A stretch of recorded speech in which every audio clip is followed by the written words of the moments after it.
So I finally completed the build on my Aero Precision EPC-9. Got some Glock fun sticks, 33 rounders. See if this thing works.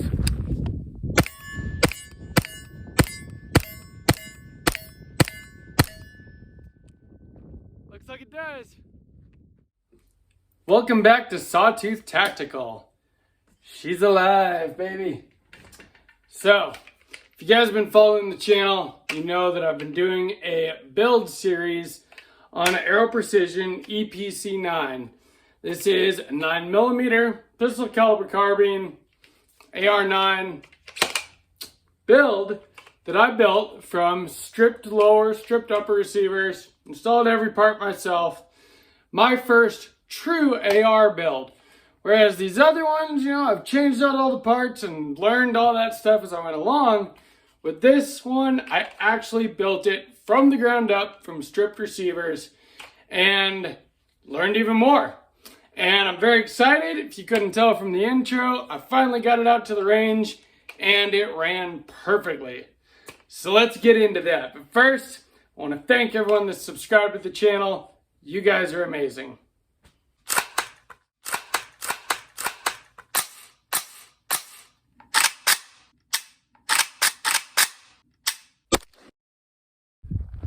So does it take Glock mags? Yes, it does.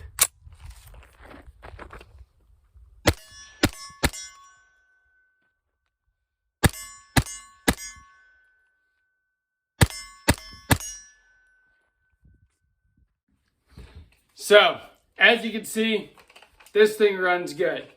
This will be episode 4. This is episode 4 of the EPC-9 Build Series. Episode 1, we'll just recap real quick, was the lower receiver, installed the lower parts kit, and a different trigger than what's in it right now. Episode 2, we got the buffer and the brace here, and the upper receiver. Episode, and the bolt carrier group. Episode 3, we installed the barrel and the handguard, put an optic on it. And now in episode 4, we got all the rest of the parts. So, the muzzle brake here, this is the VG6 Gamma 9mm. This is the muzzle device that I wanted, and it took me a long time to find it. Found it from a website called AR15GOA.com, which stands for AR-15 Gun Owners of America.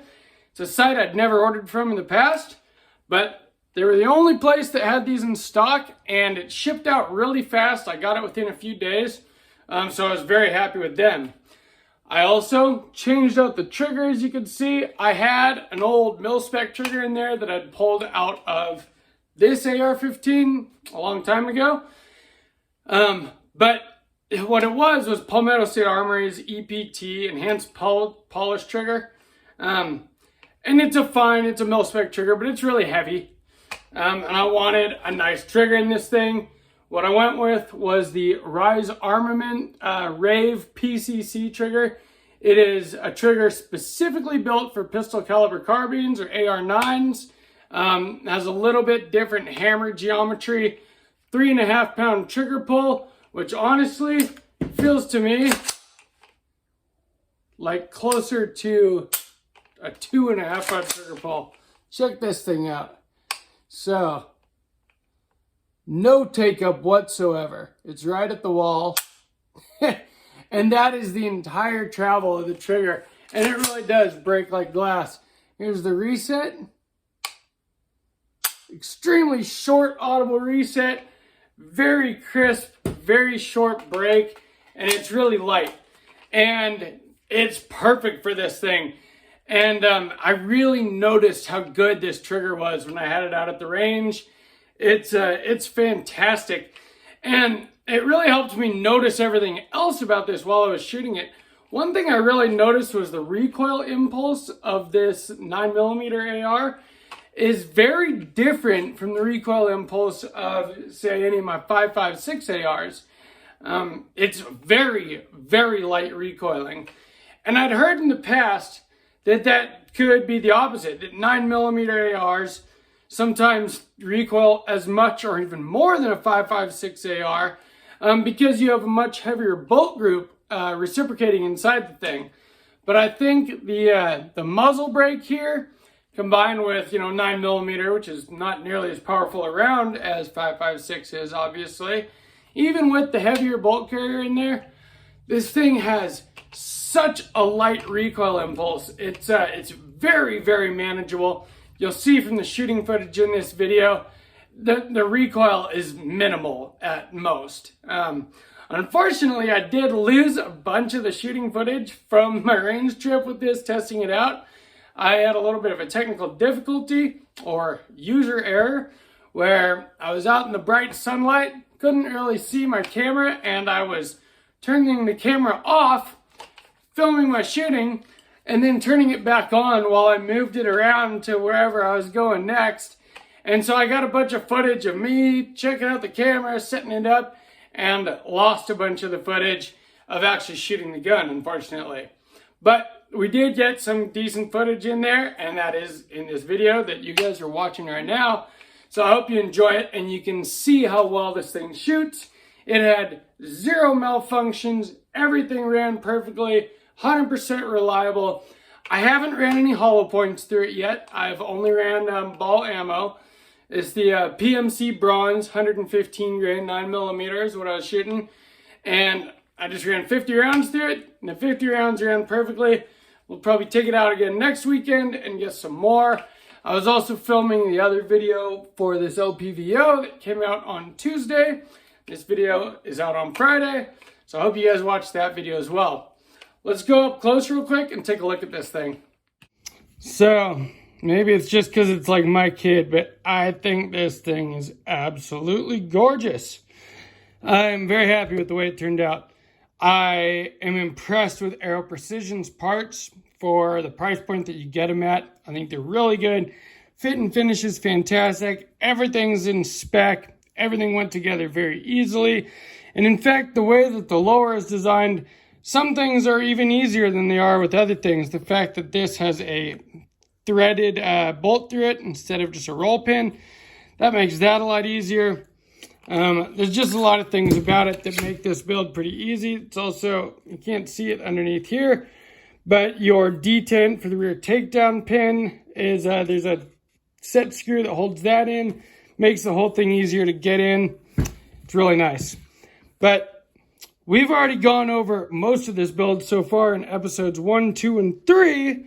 So I'm going to show you guys kind of the new stuff that's on here. For one, I did put my SIG metal flip-up backup sights on here that were on my 16-inch rifle, mainly because the rear sight didn't fit under the new LPVO that's on that rifle, and since this needed backup sights anyway, these are high-quality ones, and they co-witness perfectly with the SIG Romeo 5 red dot that's on it. A red dot being the perfect choice for a 9mm AR, as this isn't necessarily designed for long-distance engagements. I love this handguard. The Atlas R1 is my favorite handguard that Aero Precision makes. It is pretty thin. It's very comfortable in the hand. It's got M-LOK at the 3, 6, and 9. It's got QD sling swivel spots at the 3, 6, and 9. And it's got a full-length Picatinny top, which is nice if you want to run a light with a pressure pad, which I do plan on doing in the future here. And so there will be a video once I kit this thing out a little bit. I haven't decided exactly how I want to do that just yet, because it is smaller than any of my other ARs, and so I have less real estate to mount stuff, and I want it to still be able to have a good purchase in my offhand. And you can see there where I grip it, basically takes up all the area where I would put something like a light. But I'm not going to do a vertical grip, obviously, since it's a pistol, and that would not be legal unless I SBR'd it. Might do an angled foregrip, or probably more likely a hand stop if I could fit one on there that works well for it. And then I do want to find a light that is kind of smaller. Thinking one of the Streamlight offerings maybe, with a pressure pad. We'll see how that goes. I wasn't going to put a sling on it, but now I'm thinking that I might, just after going to the range it is nice to be able to sling it up and be hands-free, especially if you're doing things like moving cameras around. But check out what we put on the end of the barrel here. This is the VG6 Gamma 9mm brake. It's a 2-chamber brake, but it's also a comp. It's got vents up top, so the gases release upward as well as at the sides. Keeps your muzzle flat as well as reducing that recoil impulse. And it just looks really good. So VG6, this is the first VG6 muzzle device I've gotten, and I am very happy with it. Now, this trigger I am extremely happy with. So let's check that out real quick. Now, it looks like your standard AR-15 drop-in trigger, right?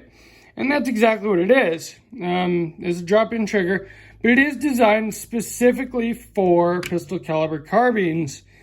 And so it has a unique hammer geometry that is meant to make it more reliable, as people have had reliability issues with mil-spec triggers in 9mm ARs due to the geometry of the bolt carrier group being different than a mil-spec, AR-15 bolt carrier group.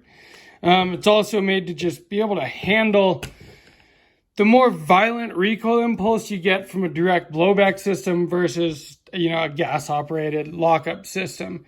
So it was something that was necessary anyway, getting a PCC-specific trigger.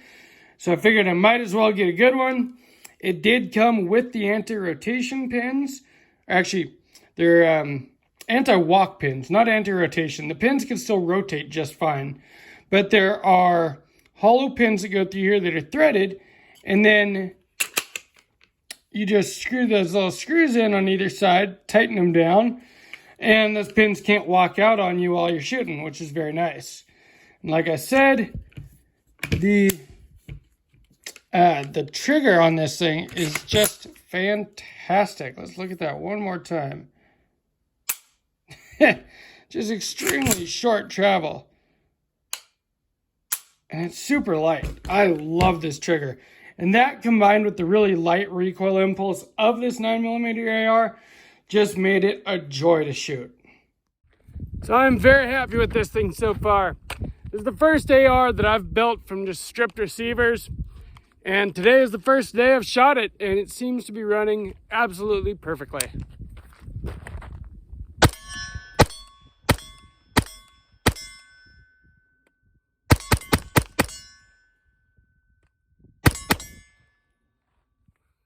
I'm stoked. So I hope you guys have been following along on this build series. I know a few of you have, and if you're as excited as I am that it's done, here it is. I will show it again once I kit it all out, depending how I do that, what kind of accessories we add to it. But as it is right now, it is a running gun. The thing works just perfectly, and I'm very happy with it. Now, I have got the AR build bug, or at least the gun build bug. And so I'd like to ask you guys a question. What should I build next? Two things I'm thinking of right now, and I'm leaning a little more heavily toward one, but I want to build a 300 blackout AR-15 suppressed. And so I'm about ready to just go buy a either FDE or a Sniper Gray Aero Precision M4E1 lower. And just go from there. Just kind of buy parts as I find them and can afford them, and get quality parts and build a really nice short boy 300 blackout and get a suppressor for it. I don't own any suppressors yet, and I think that would be really fun. Run some subsonic ammo through it and just have a really quiet rifle. I think that'd be awesome. And especially with the kind of legislation and stuff that we got going on right now, I want to get as many lowers, as many of firearms that they're looking to possibly ban while we still can, and you should too. The other option is maybe some kind of a Glock build. I really enjoyed, building this M&P 2.0 out, milling the slide, getting the red dot, Cerakote, all that kind of stuff, putting the Apex trigger in this thing. So I'm thinking of doing like a Glock build. I don't own a Glock yet, and everyone that's a firearm guy should own at least one Glock. So I'm thinking about doing a Glock 19 I'd like to do something, you know, with some cuts in the slide, a threaded barrel, red dot, light, a good trigger, the whole deal, stippling, whatever, you know. So tell me what you guys think. For the next build series, would you rather see a pistol, like a Glock build, or would you rather see a 300 blackout AR-15 pistol, you know, a short 300 blackout AR? Let me know down in the comments, please. Also, please like, share, subscribe to the channel. Please subscribe to the channel. I'm trying to reach 1,000 subscribers. And check out the Patreon down below. Also, check out my Amazon affiliate link. I will link to this optic. You can buy the SIG Romeo 5 on Amazon. And if you click on my link before you do that, channel gets a little kickback. Doesn't cost you anything extra. Helps me out a ton. But anything you buy on Amazon for the next 24 hours after you click the link helps me out. So please do that if you can. From Sawtooth Tactical, stay strapped or get clapped.